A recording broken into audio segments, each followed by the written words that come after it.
സംസ്ഥാനത്ത് കഴിഞ്ഞ 3 വർഷത്തിനിടെ അതിക്രമത്തിനിരയായത് 15,000-ലേറെ കുട്ടികളാണ്.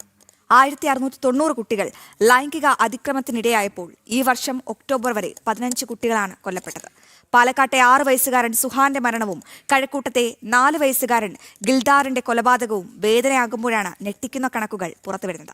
വിവരങ്ങളുമായി MS വീണ ചേരുന്നുണ്ട്. വീണ, വളരെ ഗുരുതരമായ, വളരെ പ്രധാനപ്പെട്ട ഒരു വാർത്ത, ആശങ്കാജനകമായ വാർത്തയാണല്ലോ വീണ ഇപ്പോൾ പുറം ലോകത്തെ അറിയിക്കുന്നത്.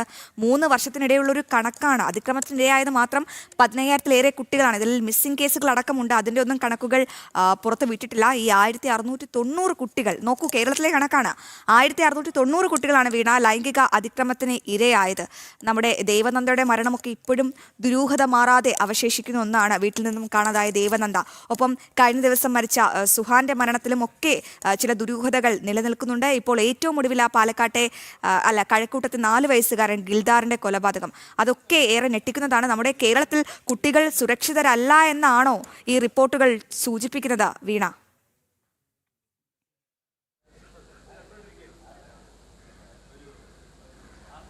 Aswathy, good morning. തീർച്ചയായും അത് തന്നെയാണ്. നമ്മുടെ നാട്ടിൽ കുട്ടികൾ സുരക്ഷിതരല്ല എന്നുള്ള വ്യക്തമായ കണക്കുകൾ തന്നെയാണ് കേരള പോലീസിന്റെ, അതായത് ഒക്ടോബർ മാസത്തെ കണക്കുകളിൽ നിന്ന് നമുക്ക് വ്യക്തമാകുന്നത്.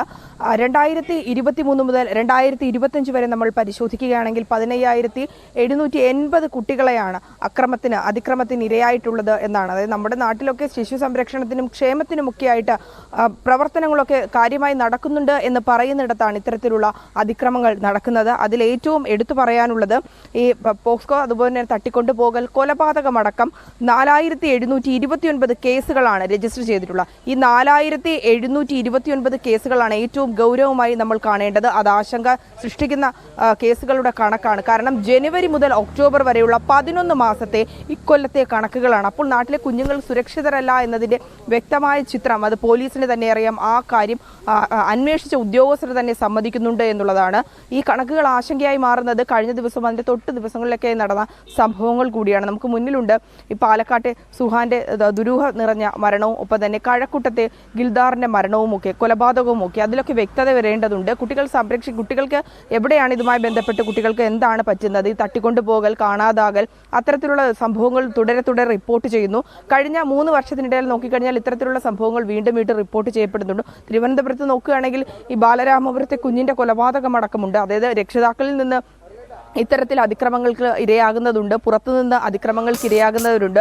ശാരീരിക മാനസിക പീഡനങ്ങൾക്കും ഒപ്പം തന്നെ ക്രൂരമായിട്ടുള്ള മർദ്ദനങ്ങൾക്കുമൊക്കെ ഇരയാകുന്ന പലതരത്തിലുള്ള സംഭവങ്ങൾ റിപ്പോർട്ട് ചെയ്യപ്പെടുന്നുണ്ട്. നമ്മൾ കൂടുതൽ കണക്കുകൾ നോക്കുകയാണെങ്കിൽ ഏറ്റവും കൂടുതൽ 2023 റിപ്പോർട്ട് ചെയ്യപ്പെട്ടിട്ടുള്ളത്. 5,903 2023 റിപ്പോർട്ട് ചെയ്യപ്പെട്ടത്. അതായത് പോലീസ് രജിസ്റ്റർ ചെയ്ത കണക്കുകൾ. മാത്രമല്ല ഭ്രൂണഹത്യ അടക്കം നടക്കുന്നുണ്ട്. ഇത്തരത്തിലുള്ള കാര്യങ്ങളിൽ കുറവുണ്ടെങ്കിൽ പോലും കുട്ടികൾ അതിക്രമത്തിൽ അത് തന്നെയാണോ ഒന്ന് ആലോചിച്ച് നോക്കൂ. ആശങ്കാജനകമായ വാർത്തയാണ്. നമ്മുടെ കുഞ്ഞുങ്ങൾ സ്കൂളുകളിൽ സുരക്ഷിതരല്ല, റോഡിലായിക്കോട്ടെ, പൊതുസ്ഥലങ്ങളിലായിക്കോട്ടെ, എന്തിനേറെ സ്വന്തം വീടുകളിൽ പോലും സുരക്ഷിതരല്ലാത്തൊരു കാലമാണ്. അത്തരത്തിലുള്ള ഞെട്ടിക്കുന്ന കണക്ക്, അല്ലെങ്കിൽ ആ കണക്ക് വിവരങ്ങളാണ് ഇപ്പോൾ വീണ പ്രേക്ഷകരുമായി പങ്കുവച്ചത്. ആശങ്കാജനകമാണ്. ഇതിന് സംസ്ഥാന സർക്കാർ തന്നെ നേരിട്ട് മുൻകൈ എടുക്കണം, ഇടപെടണം, അതിന് വേണ്ട നടപടികൾ സ്വീകരിക്കണം. നമ്മുടെ കുഞ്ഞുങ്ങളെ, നമ്മുടെ ഭാവിയിലെ വാഗ്ദാനങ്ങളെ സുരക്ഷിതമാക്കി വെക്കേണ്ട ഒരു ഉത്തരവാദിത്തം സംസ്ഥാന സർക്കാരിന് കൂടി ഉള്ളതാണ്. എന്തായാലും വളരെ ആശങ്കാജനകമായ ഈ വാർത്തയിൽ നിന്ന് നമുക്ക് മറ്റൊരു പ്രധാനപ്പെട്ട വാർത്തയിലേക്ക് കൂടി പോകാം.